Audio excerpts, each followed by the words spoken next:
it doesn't mean that God is He. He transcends that aspect of gender. So that is the thing about Allah. And now the same word Allah, it's not specific to, now it's specific to Muslims, but it was something that was used prior to the advent of Islam by the Arabian polytheists. When they refer to their idols, they refer to them as Allah.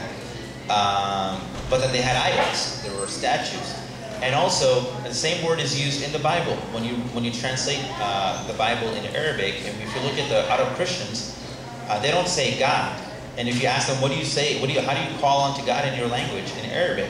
As a Christian, if you ask that, they will say Allah.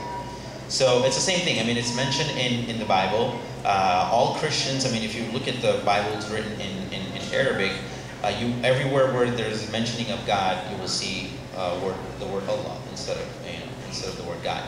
So there are a lot of misconceptions about the word Allah, and all of those misconceptions are false. I mean, they're misconceptions. And the true understanding of Allah is that He is the entity that created everything. He's the creator, the master, the omnipotent, omniscient God of the universe. That's the God that Muslims are obliged and ordered to believe in. And we cannot attribute, then the love that this God is entitled to and devotion to anything else other than that God. Any other human form or any other object or any other power, we cannot attribute that devotion to those things that we surrender and we bow down and prostrate before that power. So because this God is the ultimate God, all power lies within Him, all force, everything, mercy, love, compassion, everything is within Him. And all things that we see in this world are just reflections of His attributes. Hence we are told not to submit ourselves before anything other than Himself. So that's the concept. I hope that helps. Any other questions? Go ahead. I'll get to it.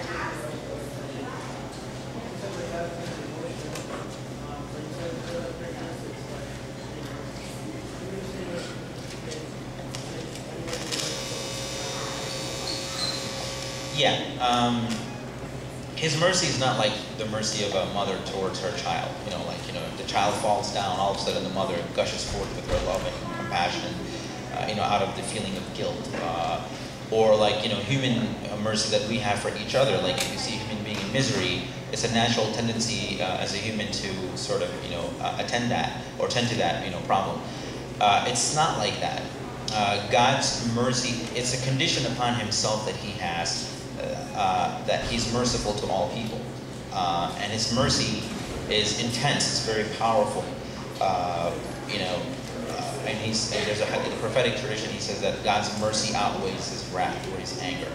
He also has that anger because, there are forces of evil in the world, and to thwart them, to warn them, He uses that, attribute, that God is also capable of, unleashing His anger. So it's not based on emotions as much as it's based on,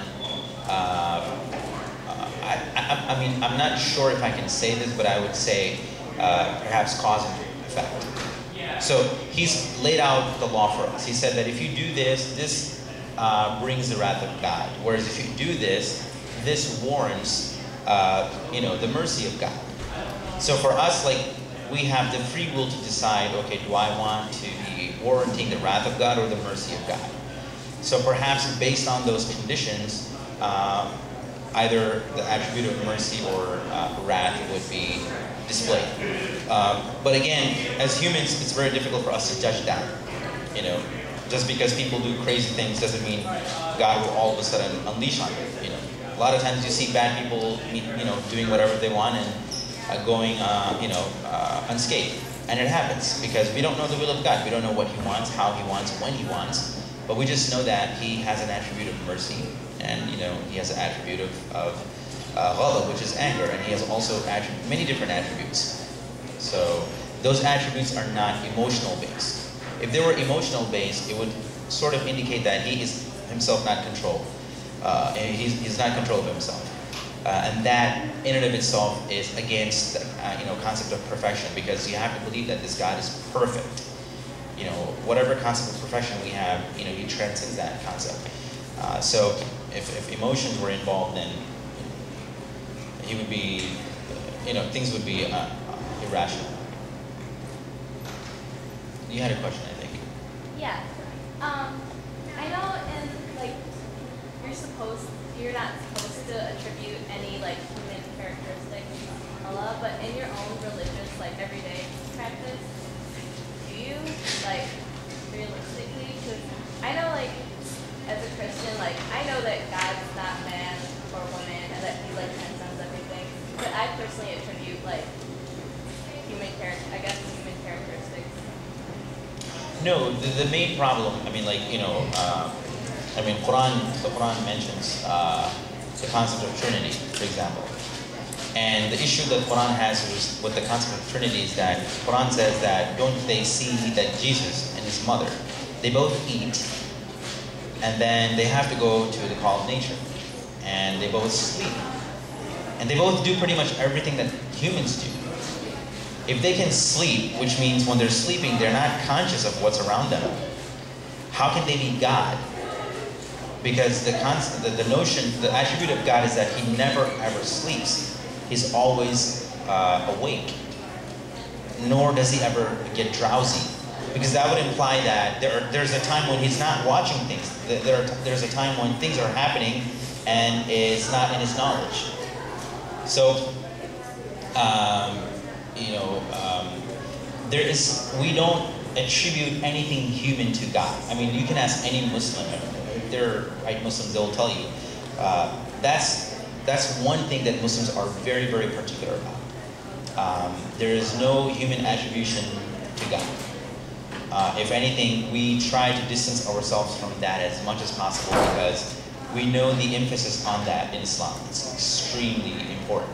God says that he will forgive any sin, any sin, except for one sin. And this is in the Quran also. One sin which is associating partners or deities with God.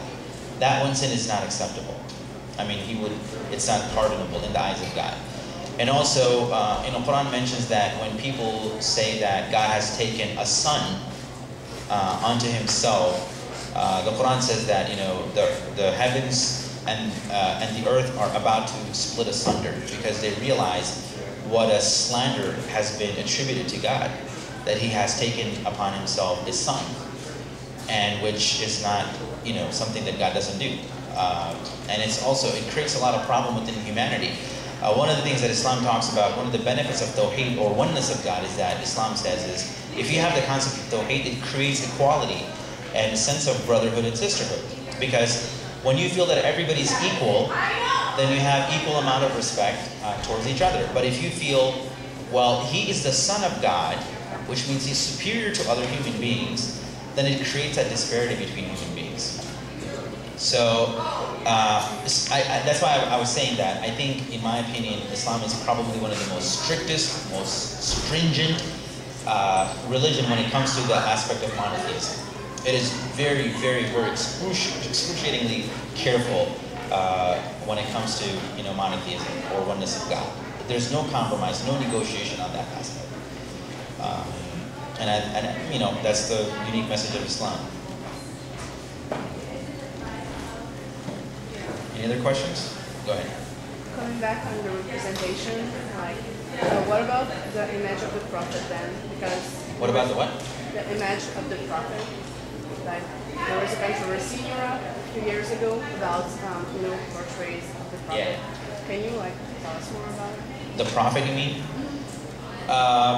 The belief we have in Islam is that, this is, I know, one of the contentious points between not necessarily the mainstream Muslims and Christians, but the academicians, mostly Muslim theologians and Christian theologians.